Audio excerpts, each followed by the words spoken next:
is a short video explanation of one of the examples that I was not able to finish in class related to Abel's identity. Abel's identity will be based on the second order determinant. So I'm going to take my time to define the second order determinant. If you already completed a linear algebra class, you're familiar with the determinants, and then especially the second order, which is widely used in linear algebra.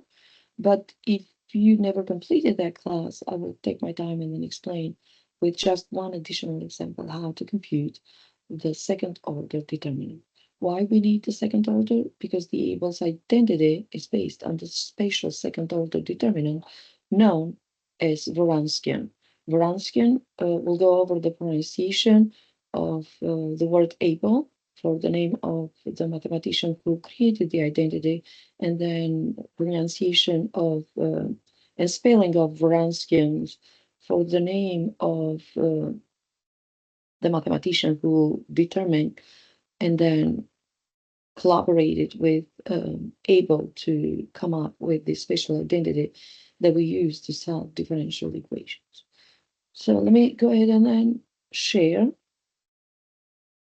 So what I'm sharing is the copy of the lecture notes you received today from us. You see Abel's theorem and application. So this is all about solving a homogeneous linear second order differential equation. So if I call y1 and y2 two linearly independent solution of the equation of the form y double prime plus p of x y prime plus q of x y equals 0, then what is the Wronskian? Pay attention to, we pronounce as Wronskians, and then we spell it as Wronskian.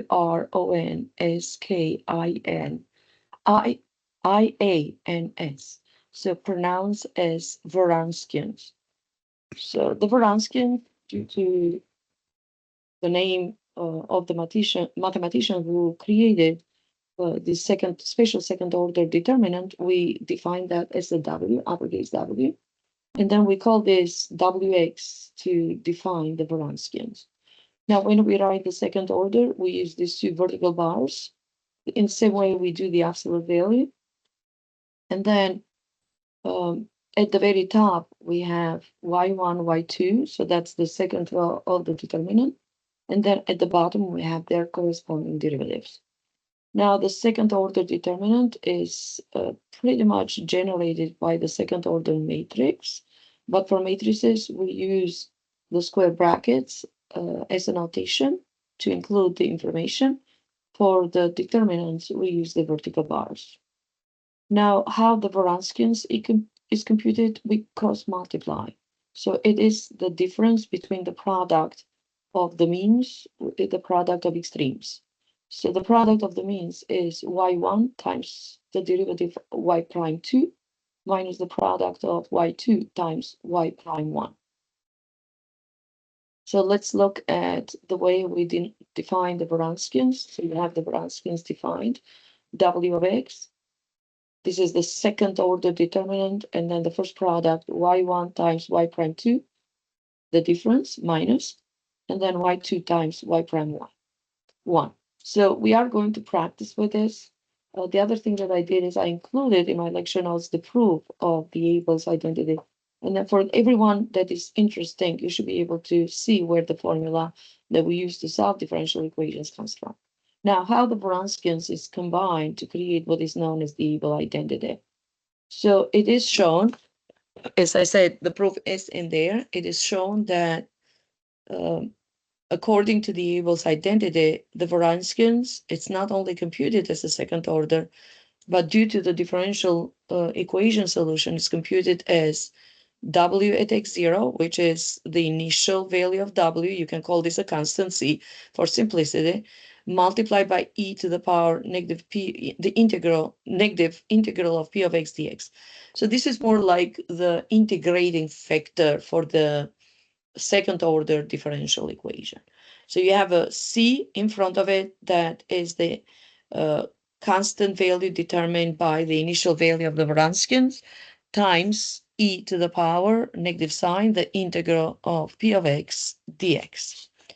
Now, what we do to solve the second order differential equations using Abel's identity.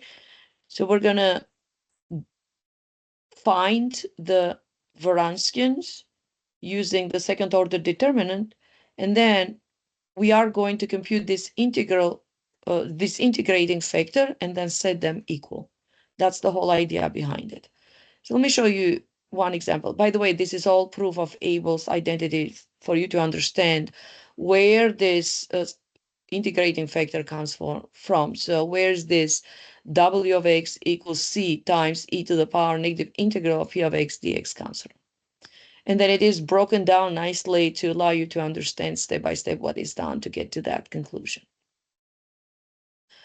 So this is the conclusion, which is known as the Abel identity. And now I'm going to apply this in examples. So this is example of section 5.1. Now,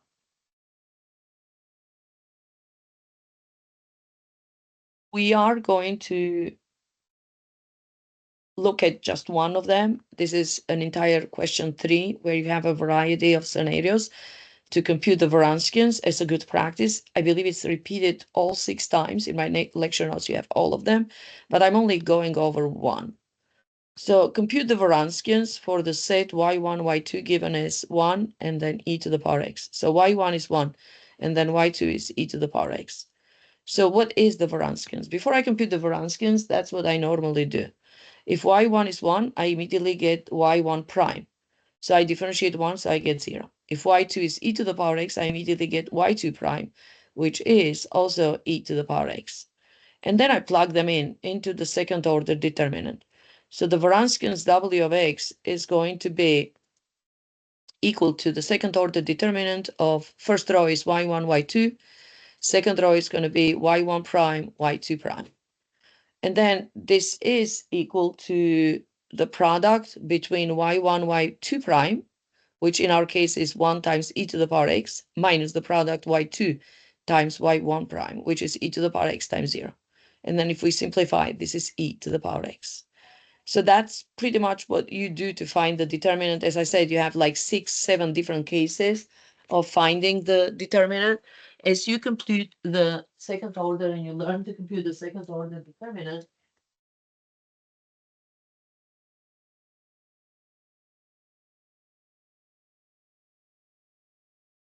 by practicing on different cases, you should be able to, at some point, to understand this process. So I strongly recommend you to look at all the solutions. You have part A, B, C, D, I think, E, F, a variety of ways to compute the Wronskians and to show you how to operate with a second order determinant. Now let's get to an example of the Abel's identity.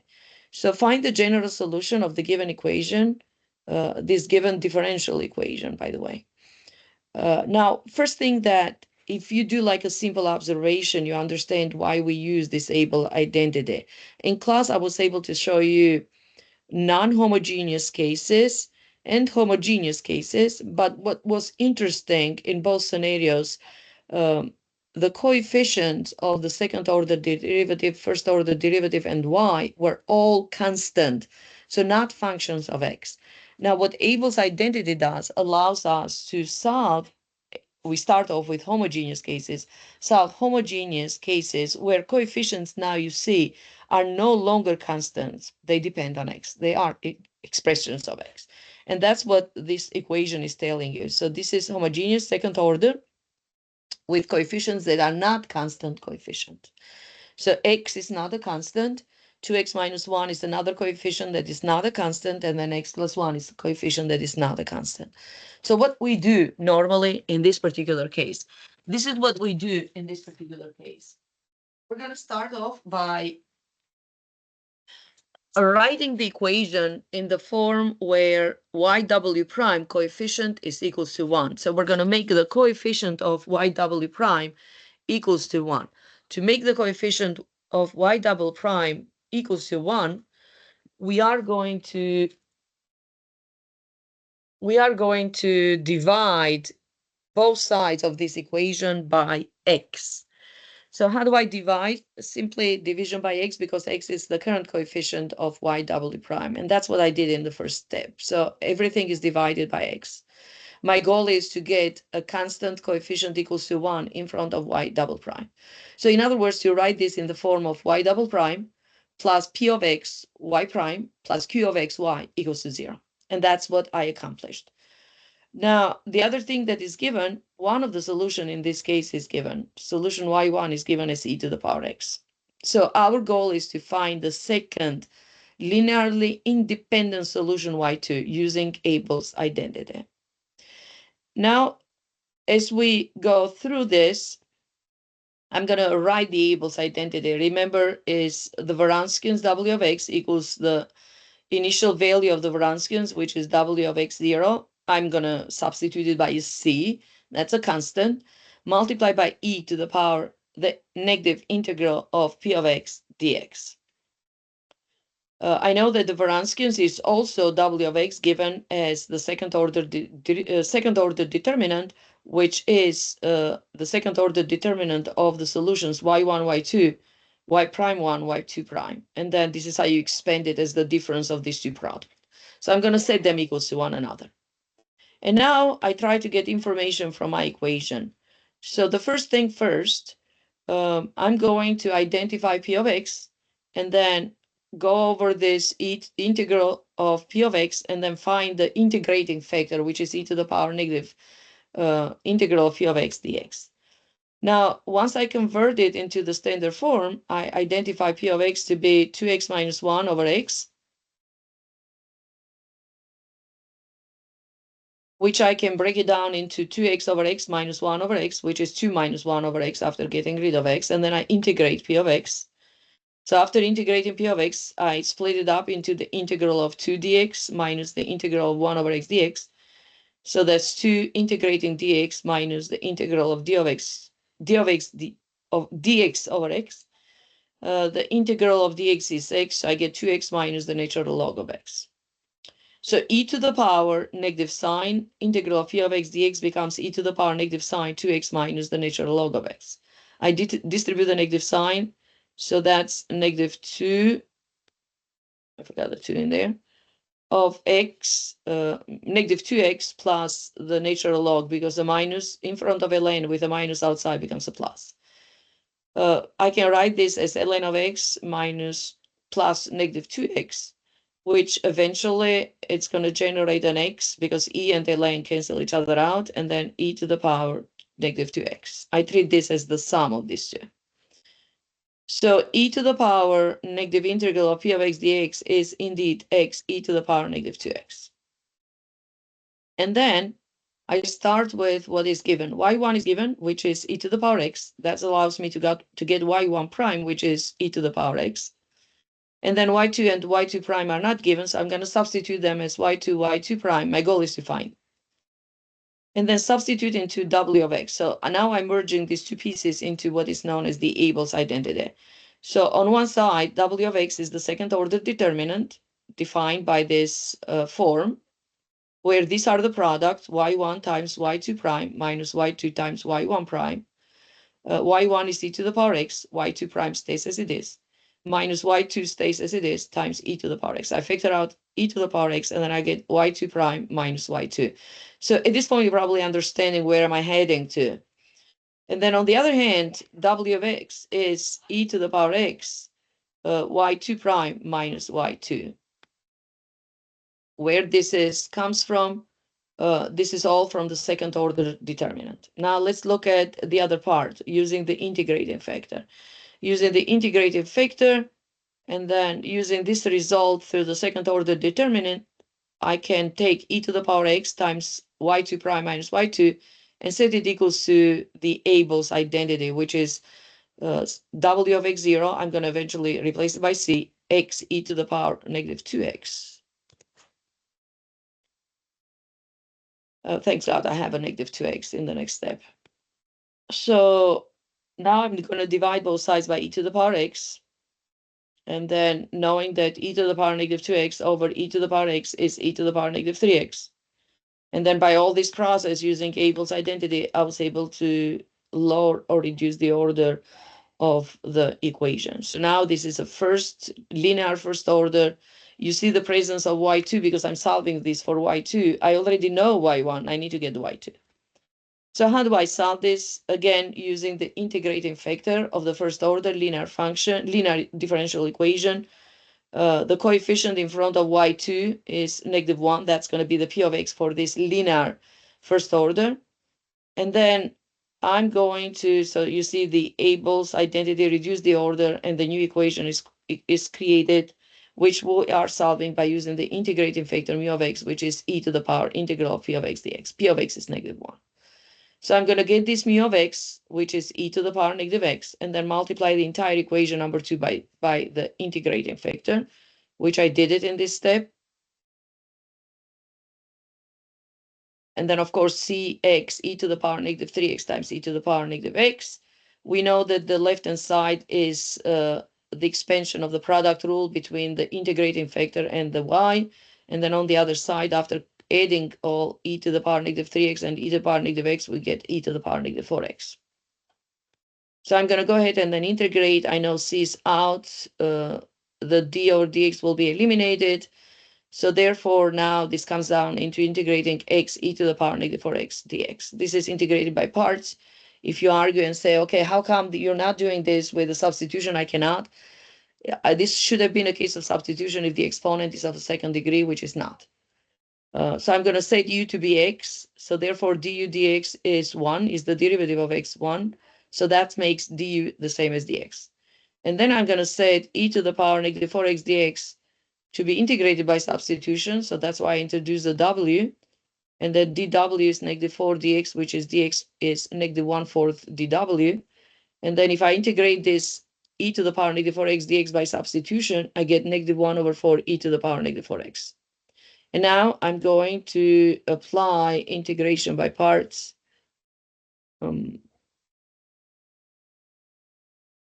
Where are we? So it's going to be u times v minus v du.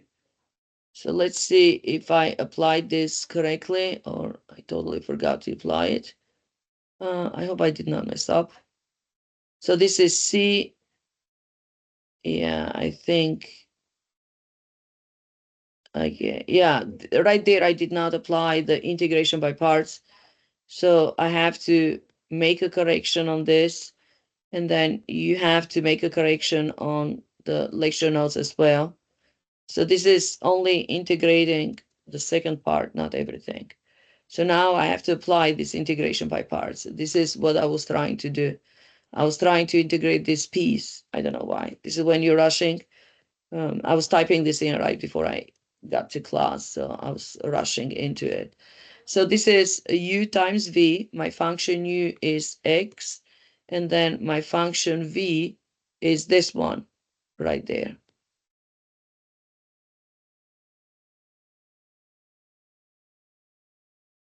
So I'm going to multiply this by this function minus, and then we have v du. So we have to integrate this function again. Now du is dx, so the good news is this can be done. So what that means is this part has to be corrected right there. So I'm going to put the cap c. Now let's finalize this integration by parts. So I'm going to have -1/4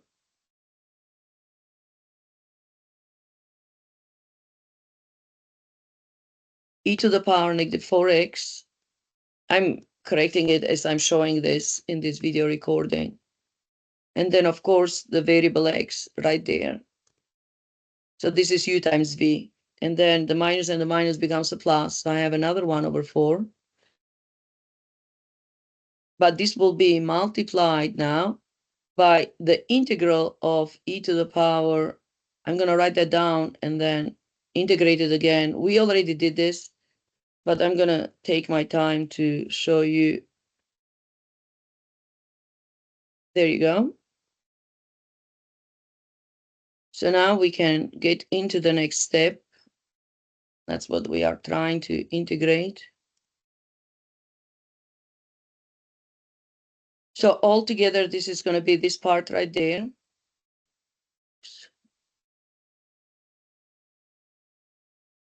And then I'm, due to integration of this e to the power negative 4x, I'm going to get another coefficient, -1/4.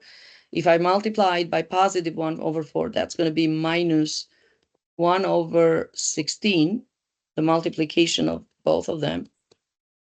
And then this will be multiplied by e to the power -4x.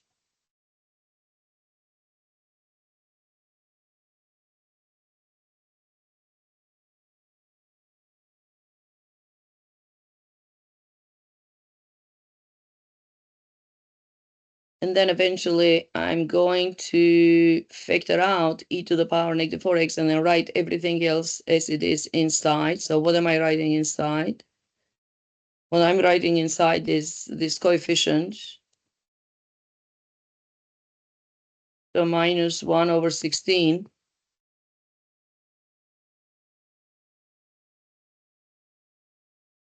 And then outside I have this e to the power -4x. And that's what I'm substituting next to the coefficient c right there. Okay. So this is my substitution, which eventually will be substituted right there. And then we'll divide by e to the power -x. So this is going to be substituted right there as well. So I'm making corrections now. So we are dividing by e to the power -x. This is correct. Okay. So this part is going to change. And then I'm going to copy this new one right there.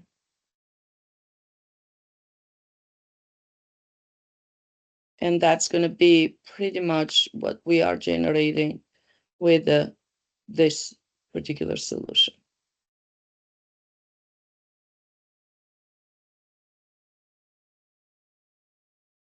I'm saving this.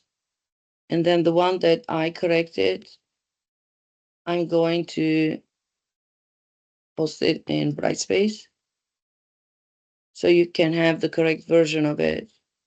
So let me save this as the PDF, make it easier for you to get access to the file. There you go.